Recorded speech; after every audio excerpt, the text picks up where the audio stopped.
Metro News Business Channel. The information featured in this program is general in nature and therefore should not be relied upon. Guests appearing on the program may have commercial arrangements with some of the companies mentioned. Before making any investment, insurance or financial planning decisions, you should consult a licensed professional who can advise whether your decision is appropriate for you.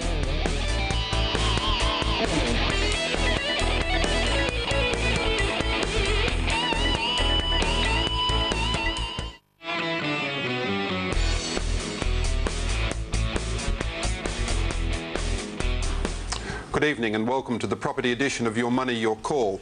I'm Michael Teys. Let's kick off with some news. Momentum remains in the national housing market as the year draws to a close, but the pace of growth is decelerating. Despite this, one city is set to shine in 2015, and appropriately, that city is the capital of the Sunshine State, Brisbane. In Sydney, the trend towards a more sustainable rate of capital gain will continue over 2015. This is due to affordability constraints and a reduction in investor demand, which results from the low yield environment and tougher investment lending requirements. New housing supply in Melbourne's inner city and outer fringes has been sufficient when compared with population growth. This is also likely to soften the level of capital gains over the coming years. Fewer affordability pressures and better rental yields than Sydney or Melbourne means growth in Brisbane dwelling values should outperform the capital city average over 2015. Over in Adelaide, however, values aren't expected to surge in 2015, but a steady market with values continuing to show a modest rise is likely. With me tonight to discuss these and other matters as we round out the year is Nol Petrohelos of BMT Depreciation Experts and Buyers Agent Rich Harvey. Nol and Richard, welcome to the show. Thanks, Michael. Compliments of the season. Likewise. Thanks for joining me on the last week before Christmas. Christmas edition. Yeah, Christmas coming up. The story that we've just seen about the snapshot over the various cities tells us a story, I guess, of solid, sustainable growth next year, but tempering expectations a bit, I think, from some of the things that we've seen in 2014. Although I'm interested to talk with you tonight about Sydney. Brisbane we'll get to later in the show. But Sydney, there seems to me to be a mixed message. There's reports in the paper today about very low rental yield, very low vacancy rates and steady rental yields. That to me would suggest that the Sydney market's still got somewhere to go. Rich, you're working in the Sydney market. What are your thoughts? Yeah, look, the Sydney market's had a very good run, very strong run in 2014. I think there's a fair bit of petrol left in the tank. Initially, I thought, look, it's going to peter out fairly rapidly, but I've revised my expectation. I think we've got another good 12 months left to run, particularly with talk of interest rates low. That's going to stimulate further investor demand. There's a lot of unsatisfied and unhappy buyers out there that have missed out at auction or missed out on a private treaty, and they're all keen to get into the market. And over the top of that, you've got our dollar coming down. That's making it more attractive for the overseas buyers and the expats wanting to buy back into the market. So I think Sydney's still got a fair bit left to run. Yeah. Not as fast as it has in the past year. We're not going to see rates at 15% growth. That's unsustainable, double-digit inflation rates. But I think we're going to see a rate probably around 6-7% possibly next year. Well, certainly a good friend of the show, Andrew Wilson from Domain, I see is talking about places like Lakemba. So that represents, good old-fashioned investing in perhaps what you'd call middle ring suburbs. Yeah. Now, what are your thoughts on Sydney? Look, I think Sydney's still got some legs in it, as Rich said, and a good indicator of that is that auction clearance rate's still been strong, leading right up to December. It's come off a little bit, but to see still some solid demand there for property, pushing right into this time of year is quite positive. I can't see it, always quiets down for a little bit, but I can see it coming back on, going into mid to late January. As you said, vacancy rates are still low. They're still not balanced there. There's not. No, it's below 2. I think it's 1.7. It's below 2. And look, there's been some strong capital growth, which is pushing yields, and maybe investors are looking at that recipe a little bit closer. Yeah. But still, I still think the recipe's right, and I still think it's got some legs into 2015. I'm interested in Rich's comments about expats still buying. The other thing, the flip side of that, of course, is migration figures are very good. The figures published today, indicate there's good, strong, steady demand for Sydney property from immigrants. The figures are strong, and the other thing that was interesting I saw was that the leakage of people from New South Wales to interstate is lower than it's been in something like 8 years. So that also suggests perhaps that other cities, Brisbane included, have had some capital gain. So it's not quite that housing. It doesn't have that housing appeal of affordability that it might have had in the past. Yeah, that's right. The figures are very interesting. Well, our first email tonight comes from Wayne, and rather appropriately at this time of year, concerns a holiday letting investment. Wayne writes, what are your thoughts on purchase of a managed holiday unit that is primarily unavailable for the purchaser for most of the year, or a unit in the same tourist area that is free of management obligations but is still used for 50% holiday letting and 50% owner-occupier?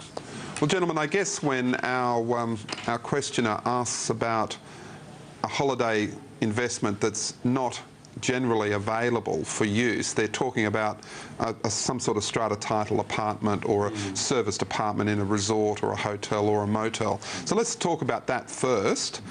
Rich, from a buyer's perspective? Look, I kind of had a couple of things to sort of mention about this question, and really I think you've got to look at vacancy rate in holiday houses. Vacancy rate is a critical thing, and typically it kills your cash flow. We all sort of fall in love when we go on holidays and look in the real estate window and think, oh, wouldn't it be lovely to buy a place in Ulladulla or wherever it is that you're holidaying for that particular time of year. But I think you've really got to look at vacancy rate, because that's the one thing that's going to kill it, and particularly with strata fees, that's another layer of cost as well to consider, particularly if they have pools, gyms, or any sort of other, add on to the cost of maintaining the Make it a bit higher, yeah.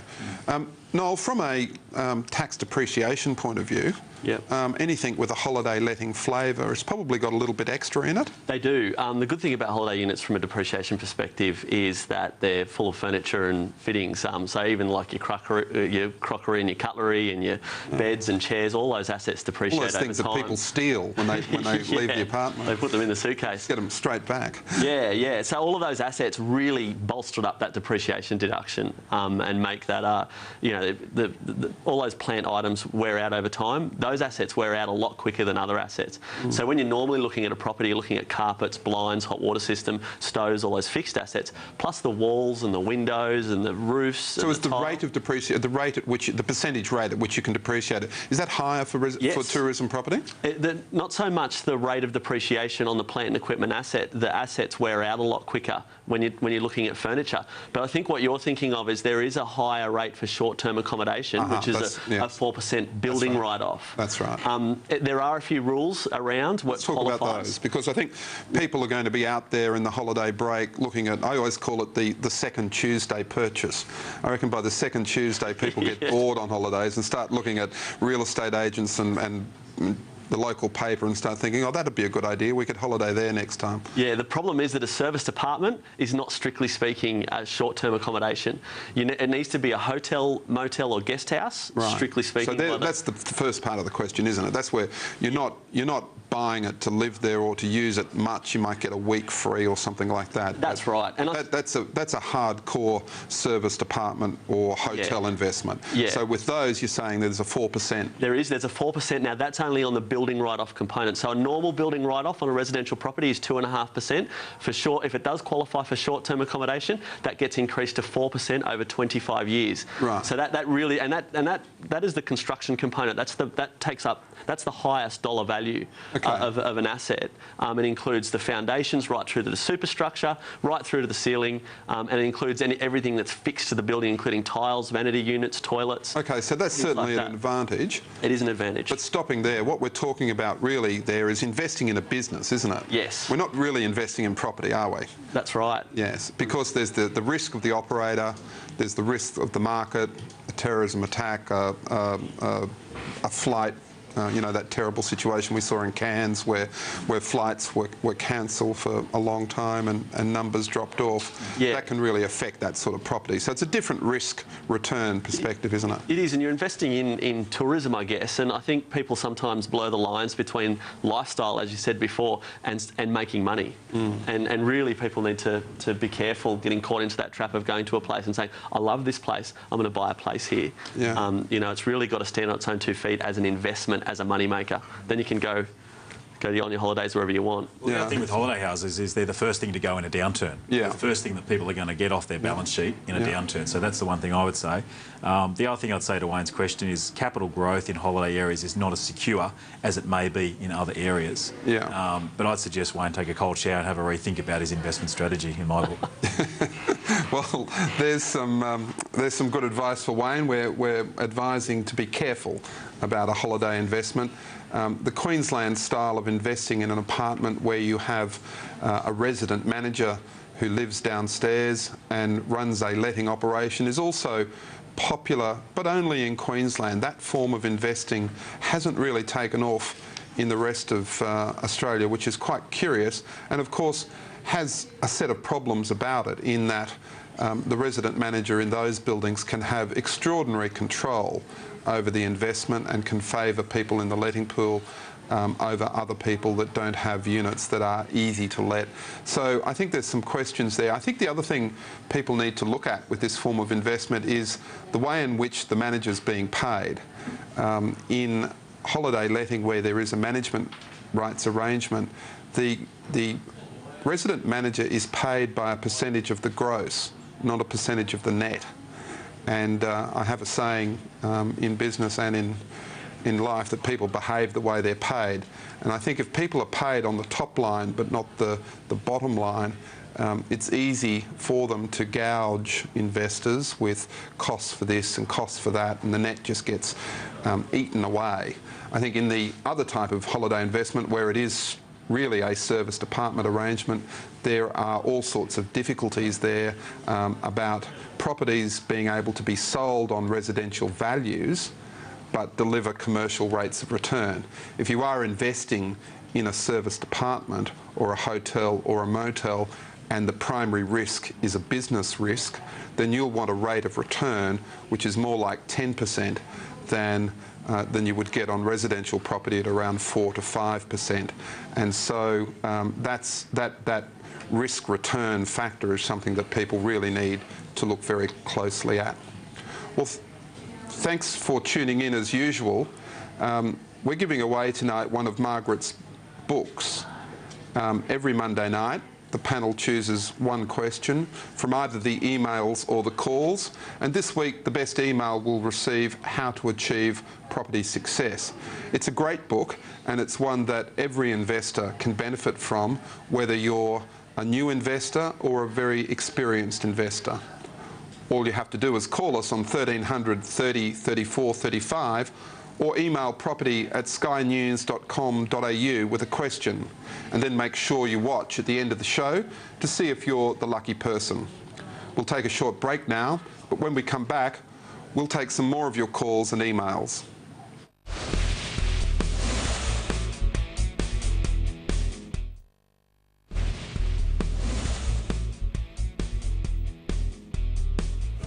Welcome back. I'm Michael Teys, and joining me tonight is Nol Petrohelos of BMT Depreciation Experts and Buyers Agent Rich Harvey. We've been chatting about different aspects of property investment, with Nol a specialist in depreciation and Rich a leading buyer's agent. If you have a question on these topics or my field, Strata Property, grab the phone, stop watching the Christmas carols and the repeats of those shows that you've seen year after year, and call us on 1300 30 34 35, or you can email us on property@skynews.com.au. Gentlemen, we have an email from Jay concerning one of this year's most popular topics, that's granny flats, and she also wants to know something about investing in Newcastle. Jay writes, is the addition of a granny flat to increase yield a good decision? Does a granny flat narrow your market when you eventually sell? Also, is Newcastle a good investment over the next decade? Well, top marks for a long-term perspective. It's good that someone's asking us about something over the next decade rather than the next 10 minutes. Let's start with Newcastle first and work backwards to the granny flat. Now, who wants to... Rich, tell me about Newcastle. Yeah. Look, Newcastle's a great market. We've been very strong in recommending Newcastle to our clients for a number of reasons.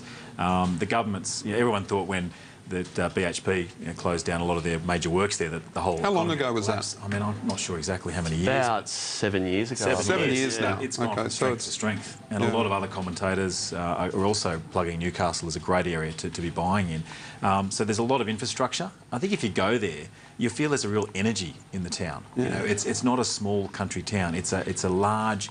one of the second largest regional centres outside the capital cities. Yeah. It's only 2 hours or less than 2 hours from Sydney. It's got a lot of infrastructure, a lot of new transport going in. There's a light rail being built as well. Did I see something recently about some controversy of taking out the rail from through the middle of the city?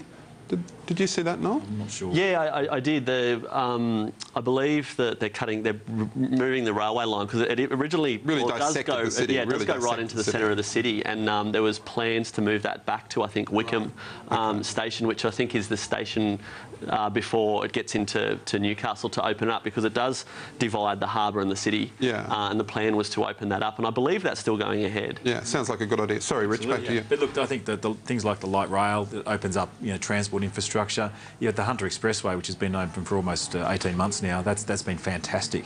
So that brings a lot of the Hunter Valley, cuts off a lot of travel time. So that's really re-energised the whole of Newcastle as well. It's got low unemployment, but particularly it's an affordable area in terms of the relative price points. It's got a great lifestyle, some beautiful beaches up there, lovely forests, lovely walkways. So overall, it's a great area to both live and work in. And what are the employment prospects there at the moment? Yeah, quite strong. Yeah, there's definitely... What sort of things have taken the workforce forward after the BHP exit? I think a lot of education, like a lot of focus on the university. They've opened up a much larger law faculty in that area, so they're wanting to get a lot more students into the law area. So and they've moved the law courts as well, so into downtown. Just what we need, more lawyers. More lawyers, as you were saying. Yeah. Fabulous. Bring it on. But there's certainly a real vibe. There's a lot more cafes, a lot more outdoor eating areas. So a lot of the businesses are revitalising themselves. So it's bringing new energy to that town. Yeah. And what sort of typical investments are you looking at there for your clients at the moment? There's a range of things we're looking at. So close into the heart of the CBD, there's some really nice boutique apartment projects that are really good. Some of our clients have bought in there off the plan. I'm not a big one for off the plan, but when they're very well located, they're boutique with a reputable developer. Yeah. Some of our clients have made between 40 to 80 grand over the course of the last 12 months. That's great. And I suppose the off-the-plan purchases there are not the mega towers that we see, for example, on the Gold Coast, where if the last 20% aren't sold, then the receiver comes in and flogs them off for nothing, and the whole market is just destroyed. With a nondescript type of apartment. They're either less than 100 or less than 50, so a more boutique style of apartment. So apartments is one. The other thing in the outer suburbs is buying established houses, good quality, well-constructed homes that have a decent yield. And sometimes we're also adding a renovation and also adding a granny flat, which ties into the next part of the question. We're adding that granny flat, increasing the yield. So we've also seen a couple of opportunities with subdivisions in the Newcastle region. So buying a good-sized block that has the potential to actually create 2 or more lots out of it as well. And a separate lot as opposed to a granny flat development. A completely separate lot. Noel, I want to talk to you about tax issues to do with granny flats and that sort of improvement. But before we do that, you were telling me before the show that you're a former student, a university student. Yeah, I studied in Newcastle. So you've probably got some romantic notion about this place being, I was just great fun and sort of, not being a thriving commercial centre. Look, it's got some great pubs, but I've still got I've got a lot of family in Newcastle, and I really like Newcastle. I must correct myself. I think BHP closed closer to about 12 years ago. Was it that far? I think it was that long ago, but it really has changed in the last 7 years. There's a lot of money being spent in town on that. I think it's the honeysuckle region there. Yeah. There was the recent sale of the coal port as well. It's the biggest coal port in the Southern Hemisphere, and that's a big employer as well. And the government selling that or privatising that has left about $1.5 billion, I think, to be spent on the area. So that's a lot of money that's being injected back into that area to improve it. Yeah. You know, it's incredible to think, you know, a decade ago, if you'd said, well, you know, more than a decade ago, if you said BHP was leaving Newcastle, you'd be worried. But, you know, sometimes it's those things that just give a city a real shot, a real reason to redefine itself, and it comes out the other end looking good. Yeah, and it had that Steel City name, and now it's just, to me, it's just more of a diverse city. It's just quite a beautiful city in many respects, yeah. Now, let's talk about granny flats. I reckon granny flats is probably the topic of the year. There's been, you know, question every time I've been on the show, there's been questions about granny flats. What do we think about them as an investment first? We'll talk about some tax in a minute. But as an investment, Rich? I think they're brilliant, to be honest. I think they're wonderful in the sense that they provide a really affordable form of housing for people that couldn't otherwise afford to get into a rental property. They pay themselves off in between 5 to 7 years, so you've got a very low payback period. And they don't need to be absolutely fancy to get a decent return. Some people think you've got to have brick and tile. Well, you don't have to have that in certain areas. You can build a good quality granny flat, you know, for between 90 to 100 grand in most areas and really increase the yield. So for our clients over the years, we've done hundreds of them over the last couple of years. I wouldn't say they're the ants pants now. They've been the ants pants for quite a while, and the savvy investors have got in early. But they've been great. Is there any oversupply? I mean, have we got enough grannies?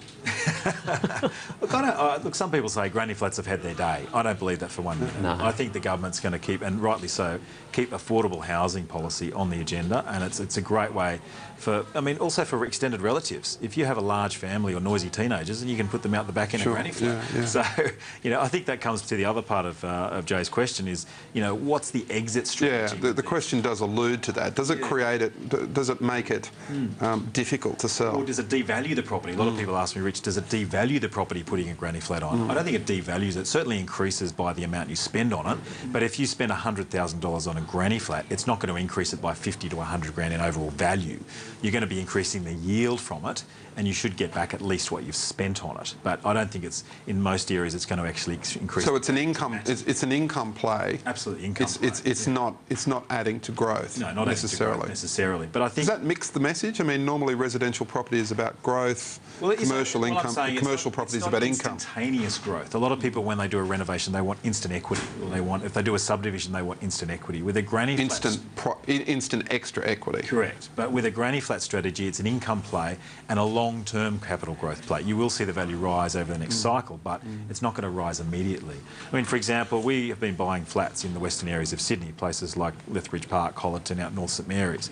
You could have bought a house for around, you know, 300 about 2.5 years ago. Those same properties today are worth 100 grand more. And those granny flats, they were, when you had a granny flat, you were getting a yield of around 8 to even up to 9%. Now, with prices going up, you've got yield compression. It's coming down to about 7% or just under 7 now.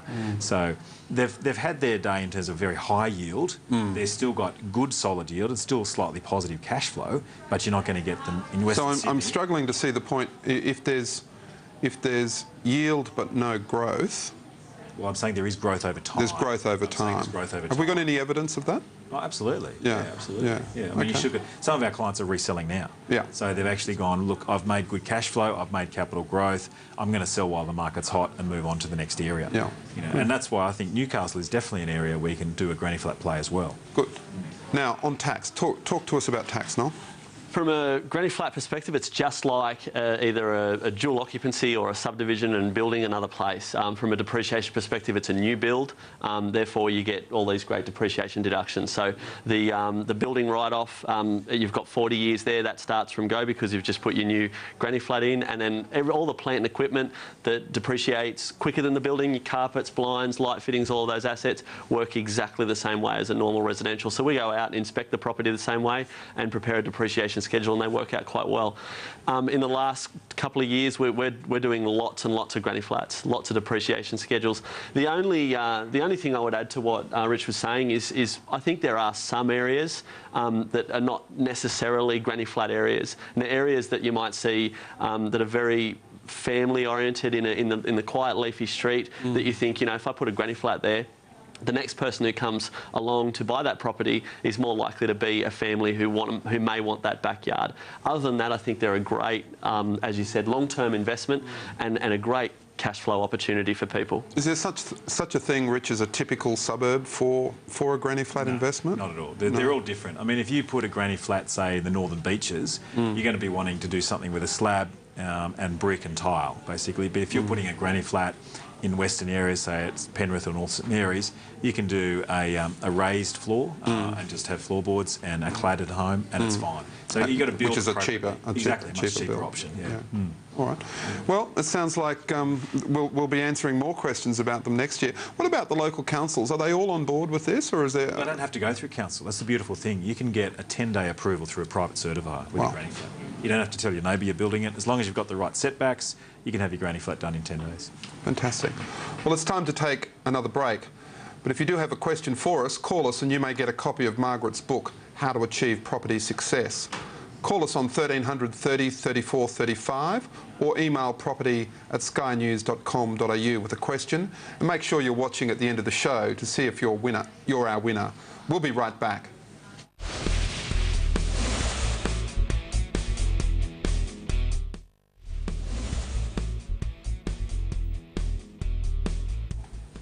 Welcome back to Your Money, Your Call, and thanks for staying with us.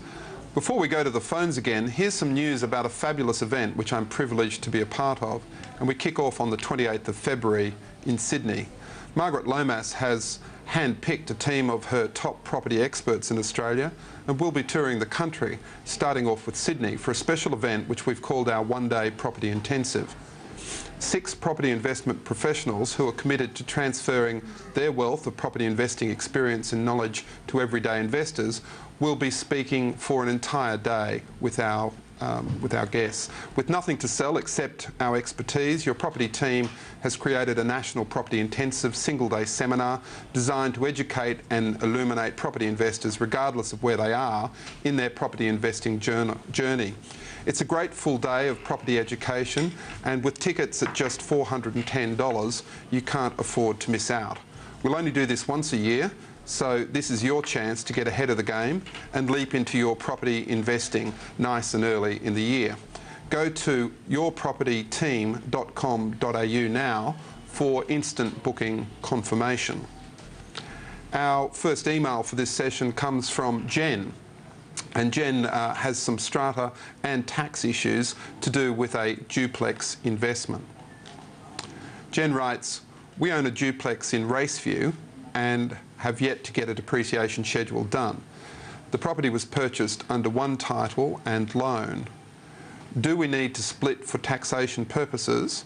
How will the depreciation schedule be done? And Jen's second question is, what, if any, is the benefit of having the property under strata title?" Well, Noel, we'll start with you on the tax depreciation issues of this duplex investment. Yeah, look, I mean, we see a lot of duplexes that are not split, that are on the one title in this situation, and really they can just get one depreciation schedule to cover both units. If it's not strata, then they're not going to be splitting it up and selling it, so the one depreciation schedule is fine. The problem, that creates a problem down the track if you do decide to strata that property and then and split it up and sell one of the units, because then you'll need to go back and get another depreciation schedule and rejig all the numbers and split it all up. If it really does depend on Jen's long-term plan. Yeah. If she plans on eventually strataing that property, then she really should engage a quantity surveyor like BMT to do 2 separate depreciation schedules. And is there an additional cost for having them separated? There's no additional cost, no. So probably better to have them done separately. Might as well. The only thing it does create a little bit more paperwork for the accountant, because he's got to go to 2 separate schedules and add them in. They've got nothing else to do. If they've got nothing else to do, then get the 2 depreciation schedules. And what we'll, even though it's not strata, there will still be like a common driveway or something like that. Yeah. We'll split that up basically 50-50. Between the two. So it sounds like... Now, what about the loans? Anything in particular about the loans there? Or? Nothing from a tax perspective. It all works exactly the same. She said she's got a single loan on the property. And that's what you'd expect if she was holding it in one line? No, from the interest is tax deductible the same as any other loan. It doesn't make a difference from what I know. All right, Rich. Well, Rich, on the strata titling proposition, I guess the general reason why people subdivide things is that the sum of the parts is greater than the whole. You take a pie and you cut it up into pieces, and you can generally sell the piece of the pie for more than the whole of the pie. So does pie theory work on duplexes? Is it 3.14? Well, that's the question we were just talking about off air. I think in this case, sometimes it's actually better not to straddle this kind of a duplex if she's going to hold it for the long term, because there may not be any additional equity creation. It might be that there's extra holding costs because you're paying two sets of rates. You're paying additional charges. But just to clarify that, councils charge more for rates when you take one property and divide it into two titles. Correct. Than they do if there's just the same property on one title.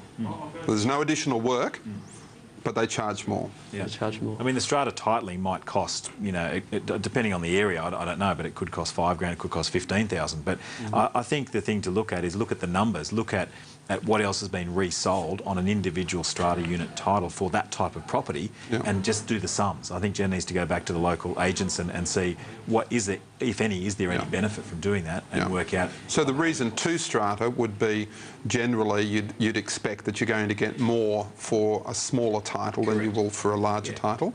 The reason not to strata might be if you're going to hold on, if that wasn't there and you were going to hold on, you'll get more holding costs. Holding costs, correct. That's right. What about the prospect of strataing? Is that something that's worth more than actually strataing? That's a really good point. So maybe the opportunity here is to have everything set up so you have two sets of electricity meters, two sets of water meters, with the ability to strata, and then on-sell that to another investor who then can realise that value. So if that's possible. Yeah. Okay. Well, look, a fair bit there for Jen to have a look at. That's not an easy investing strategy, but hopefully those comments will help. Now, Rich, this next email is one that Margaret specifically asked me to cover tonight while you were with us. It's from Julian, and he's got a question about buyer's agents. Julian writes, I'm considering engaging a buyer's advocate to purchase my next property in the Brisbane area. Do you have an opinion on buyer's advocates, and what do I need to look for when considering one? Now, I'm not going to let you get off easily on that. First of all, our questioner uses the term buyer's advocate. Is there a difference between a buyer's advocate and a buyer's agent? No, it's the term buyer's advocate is traditionally used more in Melbourne, and buyer's agent is typically used in other states. But really, there's no difference. So, they're on the buying side. So for viewers that aren't familiar with what a buyer's agent does, let's just explain for them what you do and why it works. Sure. A buyer's agent is someone that works exclusively for the buyer. They're paid to search the market, help the client determine a buying brief, identify what their needs and wants are, refine that, go out into the market, identify opportunities, shortlist those opportunities, and then negotiate the best price for the buyer.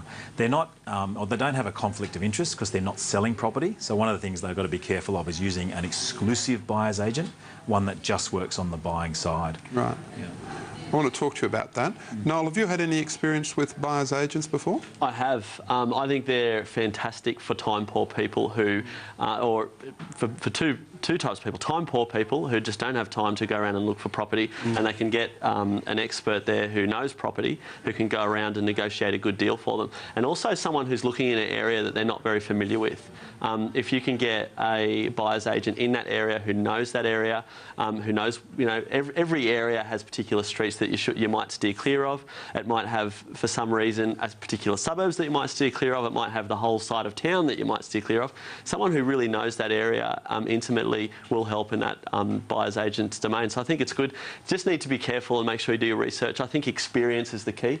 And finding someone with experience. So look for testimonials, jump on the forums and see who people have had good experiences with. Yeah. So the buyer's paying someone, the vendor's paying someone. Does it work out economical? Absolutely, absolutely. Look, if you put an hourly rate on your time and worked out how many hours you spend property searching, you'd soon exceed the cost of our fee. We work on a fixed fee basis, not a percentage. Again, we don't want any conflict of interest with our client. We say, here's the fee, we charge a small upfront, and then the rest on exchange of contract. So there's a big carrot there for us to find the right property. You know, we have a 6-month agreement and we can extend that if need be. But really, the parameters are all there to help the client make it much more economical. The other key benefit, Michael, just to mention, is we get a lot of off-market opportunities, properties that don't hit the internet. So because of our relationship and network of contacts, we are able to get a lot of properties for our clients you never see on the internet, and that's a great benefit. So here's the thing, I suppose. You've got properties coming to you. You've got purchasers coming to you. What makes you any different from an agent? Because we don't take fees for selling properties. If you went to a normal, ordinary agent to buy a property, what are they going to show you? Only the listings that they have. So if you go to LJ Hooker or McGrath or Ray White, they'll only show you 10% of the market or whatever their range of the market is. Coming through a buyer's agent like myself, we show you the whole market. We help you refine everything, and because we can spot value very, very well and very quickly, we know what to jump on and what to say is rubbish. I mean, that's what you're paying for. I guess like it's for you as a lawyer, you know what to look for. You know the little traps, the clauses to look out for. So, as Noel was saying before, we know the streets, we know the areas, we know the values. We live and breathe it every day. So you're using that expertise and leveraging off that expertise. All right, so let's assume that you're the best buyer's agent in Australia. Where are the traps? Where's the bad practice? We are pretty want to criticise the real estate industry from time to time.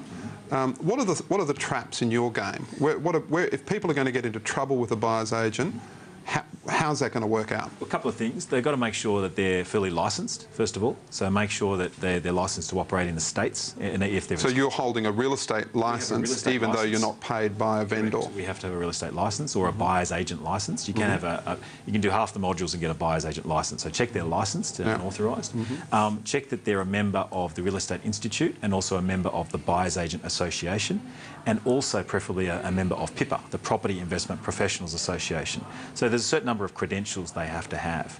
I guess one of the traps is to make sure that they're truly an exclusive buyer's agents, because there's a lot of people calling themselves buyer's agents out there. Now we're getting to the the point. But the point is, and they get paid by a developer or by an agent for introducing a property. So they're holding a hand at getting paid by the vendor and also paid by the buyer. That's illegal. You can't take a fee on both hands. You've got to work on one side of the transaction. And what's the best way people can sort that out? How can they sort that out? Oh, simply they've got to have an exclusive agreement with the buyer's agent. They've just got to ask the question, haven't they? They've got to ask the question. How are you paid? How are you paid? And I would have thought you've got to get the buyer's agent to say categorically on paper, I'm not taking a fee from anyone else in relation to this property. Or if they do get offered a fee, that 100% gets rebated to the client. So sometimes we might go to a developer or find a project, we rebate all of that fee back to the buyer. So they actually can get a property at a wholesale price through us, which is another benefit.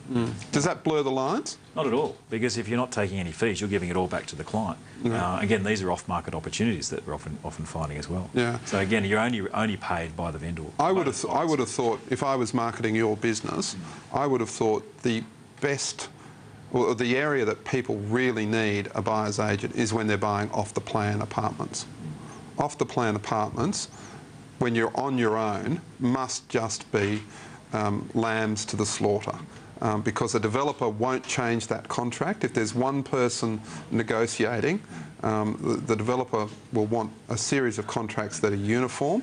I would have thought a buyer's agent could really make some progress for someone. Absolutely. We've often negotiated blinds or other sorts of finishes in there, or a delayed settlement. We've often negotiated certain things that they wouldn't otherwise get on their own. Or even to say, look, you know, I'm a buyer's agent and I might be able to bring 10 buyers to this property, but these are the things we want. Absolutely. Or get a discount because we're bringing a volume of buyers to and it's not always about that. It's just sometimes it's about, you know, the integrity of who it is you're dealing with. That's right. I'm teaching a property investing degree at the moment, a course in the at Charles Sturt University. One of my students asked a question during the week and said, look, you know, we've got so much reporting of companies, we have no reporting of suburbs and the identity of people in property. You know, aren't we better off investing in companies? It's that old question about property versus companies. The issue, I suppose, is most people will invest in both things. But I thought my student asked a pretty good question when they said, look, where do we go to for good information about investing in property? You mentioned Pippa before. People watch this show. We have professionals on this show. Margaret's put a few of us together to go on the road shows. But we're not selling property. I think it comes down to that at the end of the day, you've got to say, are you actually selling a property to me? If you are, I can't take advice from you. I can only take an investment opportunity and look at it at face value. To be a buyer's agent, you have to do a certain number of credentials, but also to be a member of the Real Estate Buyers Agent Association, you have to meet certain credentials and abide by a code of practice as well. And that's really important. So it's not just... In the end, but codes of conduct and associations are pretty weak in property and, for that matter, financial services. I mean, that's not going to save someone. There's plenty of people that have got sharp practices that are a member of reputable associations. I think it really is asking the hard questions, isn't it? It is asking the hard questions. I mean, to summarise the question, if you want, there's 7 things that I think you've got to have to be a really good buyer's agent. One, as you said, Noel, experience is key. Second thing, market coverage, having a knowledge of the market and where to buy. Testimonials and results, seeing what they've done. A network of contacts, a research system to actually find the right opportunities. Credentials and awards. I think awards speak a lot of volumes, because we've been one of the most awarded buyers agents and had that externally audited. And lastly, fees. Look at the fees. Is it economical? Don't just go the cheapest or go the most expensive. Look at the most economical. Good. Well, this is Your Money, Your Call. We're going to take a short break, but when we return, you'll have another chance to get a copy of How to Achieve Property Success by calling now on 1300 30 34 35 or email us on property@skynews.com.au.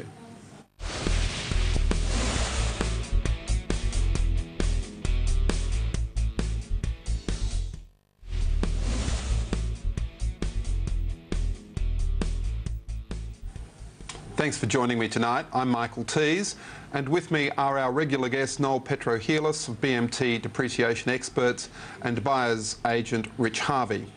If you've got a question for us, call now on 1300 30 34 35, or you can email us on property@skynews.com.au.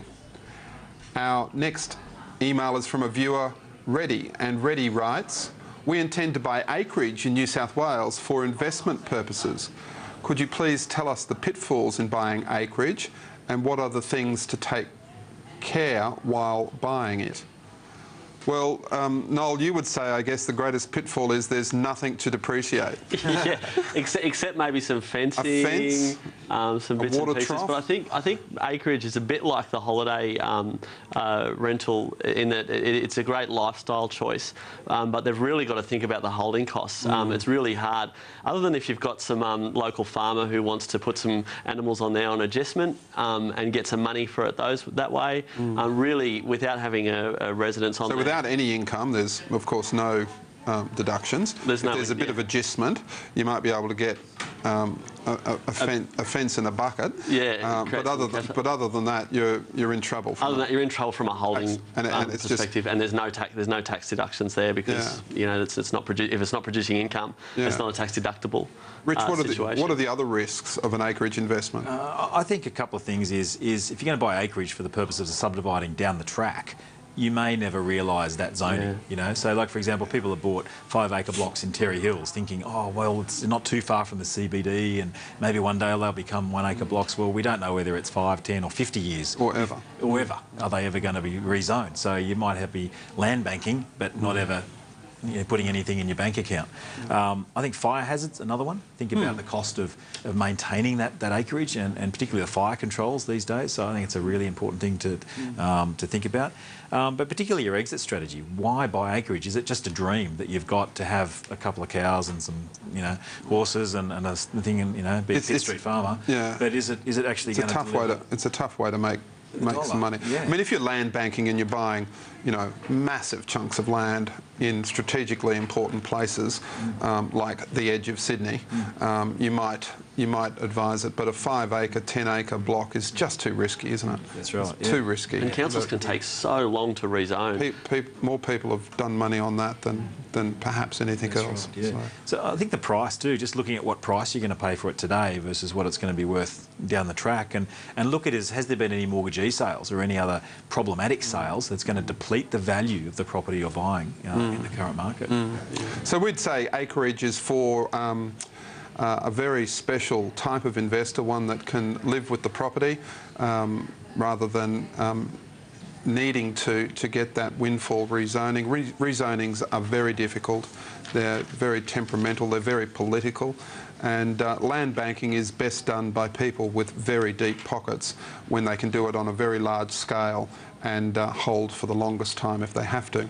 We've got time for one more email. Sam has a question about the Central Coast, and he writes to us, hoping for your views on this area for growth over the next 10 years in areas like Ettalong and Umina.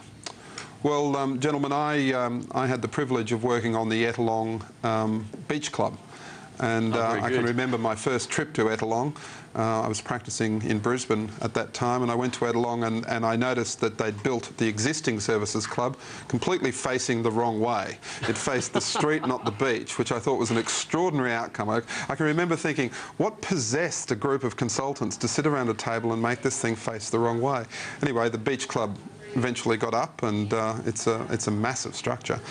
So tell us about Ettalong and Umina. Noel, do you have a view? Yeah, look, I think that the Central Coast is going to definitely benefit from the effects that we've seen in Sydney in the last couple of years, and it's the ripple effect in that, you know, the property prices are getting expensive in Sydney and people are going to start looking elsewhere. People are commuting from the Central Coast, and it's not too far away. They're talking an hour-long drive.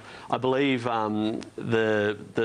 those two suburbs are landlocked as well, between beach and national forest. So there's a shortage of land there. There's still a low entry buy-in. You know, between the $300,000 and $400,000, they can pick up a place in those areas. Yep. And the fact that they're landlocked, I think prices they'll see some good growth into 2015. Rich, would you buy there?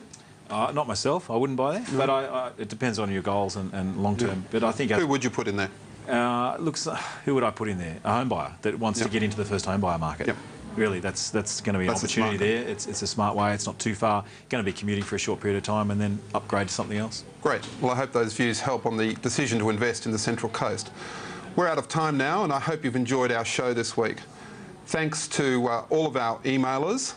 And this week, the email of the week goes to Jen, who wrote to us about Granny Flats. If you could now email us on yourmoneyyourcall@destiny.com.au, Margaret will send you your book. Thank you to our guests, Nol Petrohelos of BMT Depreciation Experts and Buyers Agent Rich Harvey. Before we go, one more reminder to go to yourpropertyteam.com.au to get your tickets now for our one-day property intensive in Sydney on 28 February 2015. I'll be back in 2 weeks' time. Lisa Montgomery will be with you next week. In the meantime, you can follow me on Twitter at Michael Teys, and make sure you check out my new website, blockstrata.com.au. Thanks for being with us tonight. Gentlemen, I guess we'll see you back in the new year. I hope we will. Yes, it's been a pleasure working with you. Have a Merry Christmas. Merry Christmas, and yes. to all of our viewers, I hope you too have a Merry Christmas and a happy and safe time with your family. I'm Michael Teys, and until next time, good night. The information featured in this program is general in nature and therefore should not be relied upon. Guests appearing on the program may have commercial arrangements with some of the companies mentioned. Before making any investment, insurance or financial planning decisions, you should consult a licensed professional who can advise whether your decision is appropriate for you.